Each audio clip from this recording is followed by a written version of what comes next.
Jadi yang saya ingin tanyakan sesuai dengan tema di sini, nurul iman menuju hakul iman. Nah, jadi di sini saya menganalisa apa yang telah dibuka oleh Gus tadi sampai sekarang sesinya pertanyaan. Maka saya menyimpulkan bahwa menuju ma'rifatullah itu memang susah. Cuman sebelum kita berzikir semua, mungkin di belakang juga sama, ketika kita mau mengingat Allah, mau zikir tersebut, di situ ada nawaitu taqarruba fa'lam annahu la ilaha illallah. Yang saya tanya tentang makna fa'lam itu. Fa'lam annahu la ilaha illallah. Nah, itu saja yang saya tanyakan. Terima kasih. Wassalamualaikum warahmatullahi wabarakatuh. Waalaikumsalam warahmatullahi wabarakatuh. Sebelum kami masuk pada pertanyaan fa'lam, perlu saya garis bawahi terkait masalah apa sih nurul iman. Iman itu yang bagaimana nurul iman? Kalau hakul iman itu iman yang bagaimana? Kita di nurul iman itu kita percaya pada Allah sementara katanya kata Al-Quran, ya dah, kata ulama warasatul anbiya dan seterusnya. Walaupun benar, tapi kita masih katanya. Kalau bisa buktikan, bahasa katanya ya buktikan. Kata siapa? Di sini ada pengajian kata Bapak Kai. Loh, harus dibuktikan ke sini. Biar iman itu menjadi betul-betul iman yang tidak goyah. Dikatakan nurul iman, di dalam hati kita ada buah atau nur cahaya iman kepada asma, iman kepada sifat, iman kepada zat, tapi terwujudnya belum. Kita belum ihsan ini. Iman kita masih ada di iman. Bahasanya kalau Islam iman ihsan. Sedangkan hakul iman ini sudah menyatakan kebenaran dari keimanan kita. Sudah tidak katanya lagi. Corok kita itu akan bisa mengingat Allah jikalau kita itu sudah ketemu Allah. Bagaimana saya bisa ingat Mbak Desi Ratnasari? Lawang aku gak roh Bisa dikatakan ingat? Gak bisa. Orang dikatakan ingat awalnya itu sudah bertemu terlebih dahulu barulah ingat itu akan benar. Kata jenengan, kalau kalian jenengan kula pun ketemu jenengan walaupun satu kali. Nanti di rumah atau di mana saya ingat kepada bapak dari Bandung Kai. Baru oh bapaknya gini, visnya gini. Tapi ketika aku dikenalkan tetangga saya, Bapak asmane sinten namanya? Bapak Sumarno. Saya dikenalkan oleh tetangga saya. Son mukhlason dalem. Aku punya teman di Jambi sana, asalnya orangnya itu Bandung, namanya Pak Sumarno. Tapi saya nggak pernah ditemukan. Bisa saya membayangkan, Pak? Nggak bisa. Yun sewu. Artinya kita akan bisa dzikir dengan benar apabila kita sudah paham fa'lam. Apa artinya? Fa'lam ngertenono siro, pahamono siro. Belajarlah, berarti kita ngerti harus belajar. Annahu ing sak temene dzikir rupane la ilaha illallah. Mana yang disebut la ilaha illallah itu? Jenengan harus belajar dulu ngelmune tentang dzikir. sehingga ketika jenengan berzikir nyebut Allah itu tembus Pak ning ati, gak mung ning lesan, saged tembus. Lesan kita ngucap Allah, lesannya hati kita ngucap Allah, telengnya hati kita akan bisa bertemu Allah. Tapi ada syaratnya dua. Buka di dalam surah Al-Kahfi ayat 110. Ini jikalau jenengan dzikirnya bisa benar dan bisa bertemu Allah, di dalam surat Al-Kahfi Allah memberikan dua syarat.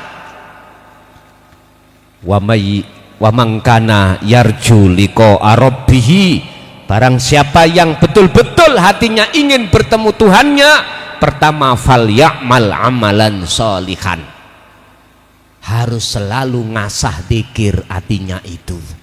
Terus nikulah yang disebut falyamal amalan sholihan.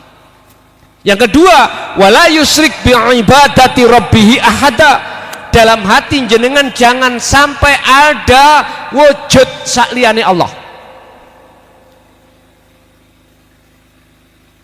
Niki kita belajar, Pak.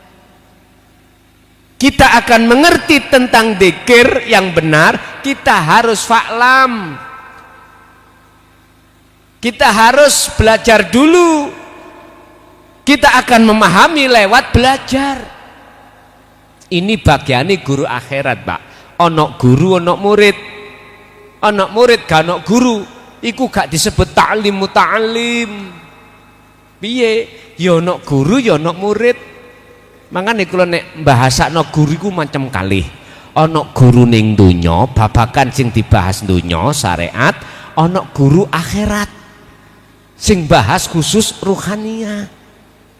Nggih niki sing kedah jenengan padosi. Orangnya itu tidak harus Pak punya pondok, tidak harus ke sana kemari bawa serban, enggak. Guru akhirat itu kadang-kadang mohon maaf loh, orang yang di tengah masyarakat miturut banyak orang itu orang gak patek duwe, bahkan melarat dewe, mangane susah, orang itu kerjanya gak jelas. Mohon maaf nggih, Allah sembunyikan kekasihnya itu guru akhirat itu berbagai cara. Allah berbagai cara.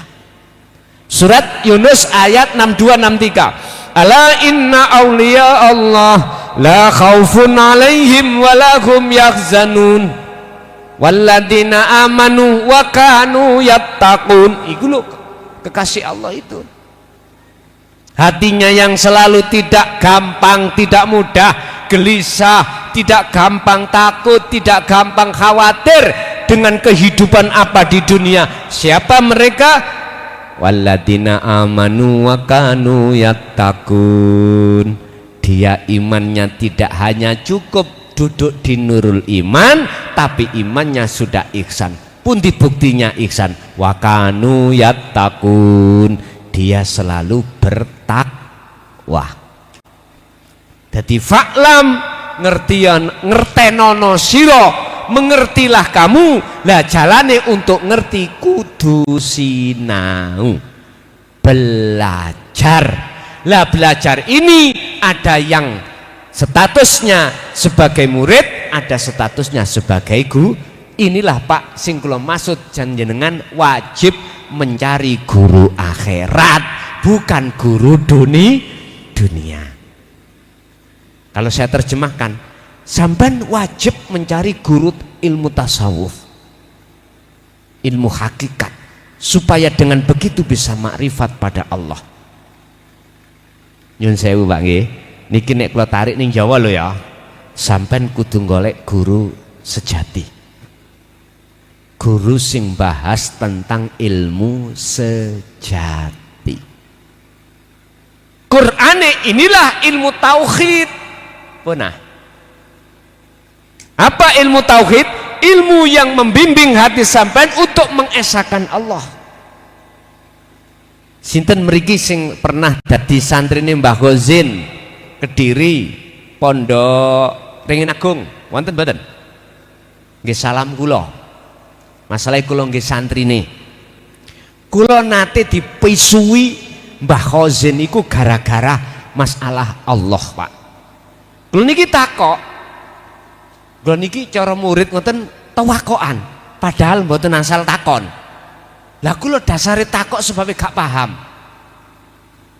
Sebab peribahasa malu bertanya. Lah di situ. Niku sing kula gecoki. Makanya kula ngaji nang ndi di mana-mana selalu saya kasih waktu untuk bertanya jamaah itu. Karena awal dulu itu dasar saya itu selalu bertanya. Tanyain ngenten, Pak. Mbah, wujude Allah iku piye? Lah bingung to niki jawaban sing wis ora kena dijawab lah ngoten nggih. Kula niku dipisui, Pak. COK. Paham? Medura apa jenenge? Surabaya. DANCOK. Mboten kula sebutno lho ya niki cara Surabaya. Kula dipisui ngoten. Karena apa? Saya tidak muktadol hal menurut beliau. Tidak tempatnya saya itu olehnya bertanya. Syawal tanggal 15, Pak, itu sekitar tahun 85 atau gimana supe kula.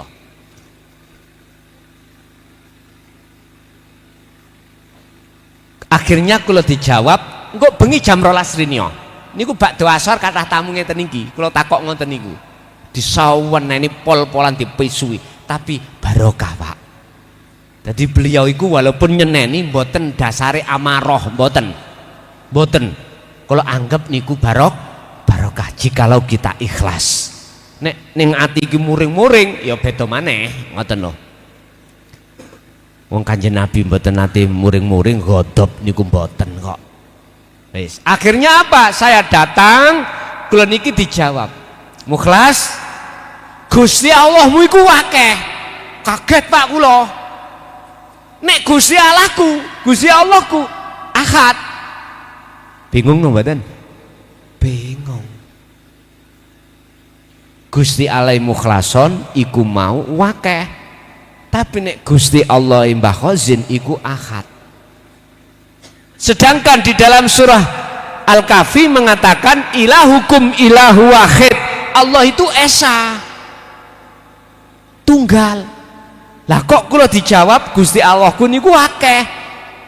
Ternyata, Pak, jawabane ngenten, ning ati kula niki ana rupane gambare wong wedok. Ya, ana gambare anak, ana gambare dunya brana. Artine ayat yang menerangkan la yanfa'u wa la yadurru malakum darra wa la naf'an. Sebetulnya selain Allah itu tidak bisa obah dewe. Saya atiku iman kalau garwaku iso obah dewe, dunyaku iso manfaati dewe, tidak melibatkan Allahnya. Ternyata itu, Pak. Contoh niki wonten niki buah napa niki? Anggur. Anggur nek ditedho nyun sewu kula kasih contoh.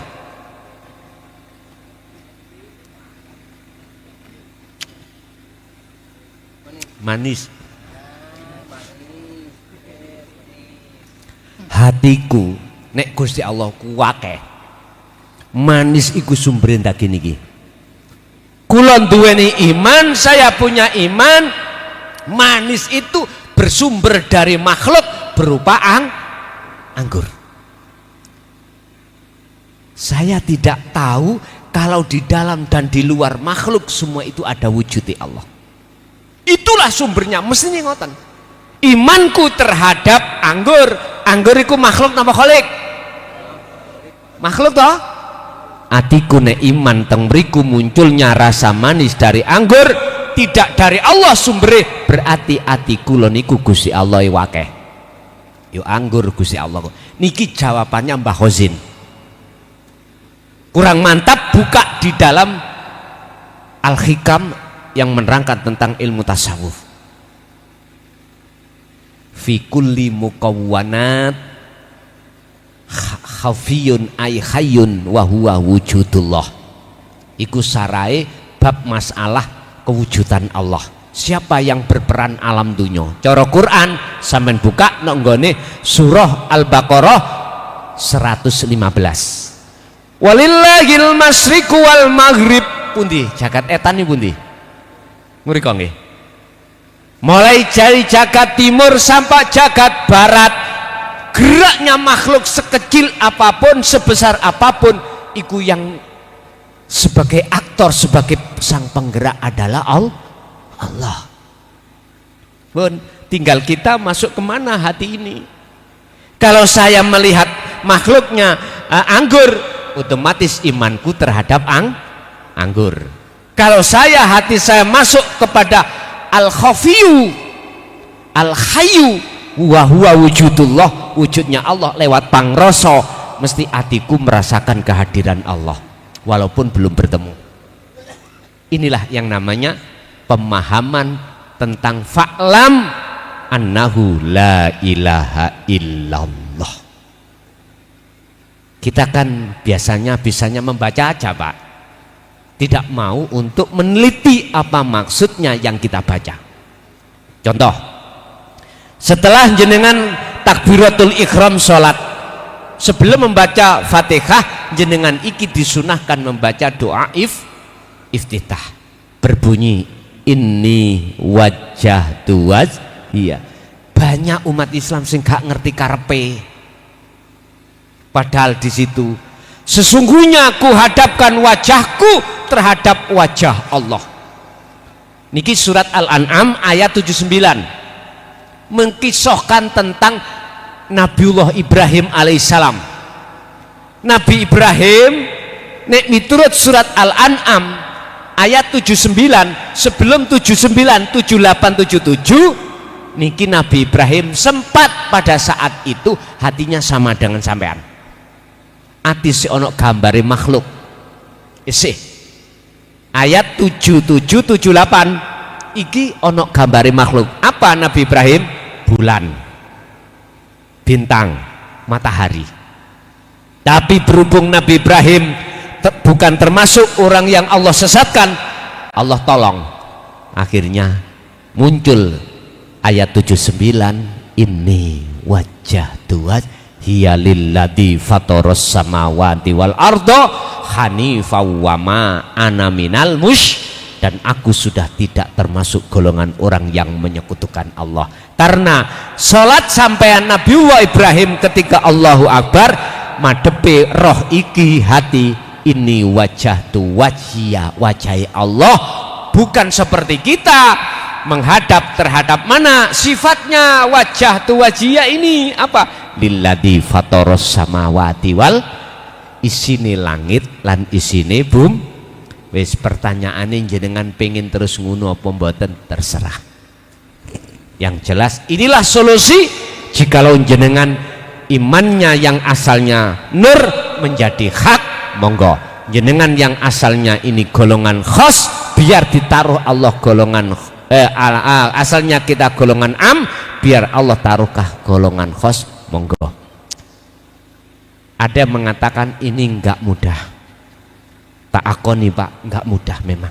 Tapi tidak semua perkara masalah itu yang tidak mudah tidak terselesaikan. Wa may yatawakkal 'alallah fahuwa hasbuhu. Jikalau hati sampean iku senden tawakal kepada Allah, maka tidak ada persoalan yang sesulit apapun bagi Allah. Jadi sulit justru menjadi mudah. Istilah bahasa saya, jikalau saya ini terus mau ingin, mohon maaf, menaiki sepeda pancal, harus terus belajar Pak. Memang kita akui, kita pakai sepeda pancal, kita akan jatuh, itu pembelajaran kita. Tapi jangan takut dengan jatuhnya kita dari sepeda. Wala tai'asu fi roihillah, janganlah kau berputus asa dalam hal menyongsong rahmat Allah. Kemudahan jenengan bisa makrifat Allah sesulit apapun, sebab Allah mendatangkan perkara sulit lewat nafsu iki semata-mata untuk tidak supaya jenengan putus asa, ndak, biar tambah semangat. Jadi fa'lam iku intinya adalah kita harus belajar ilmu tauhid, kita memahami, langsung begitu kita langsung praktekkan di dalam bentuk dzikir setiap saat dan waktu. Nggih, matur suwun.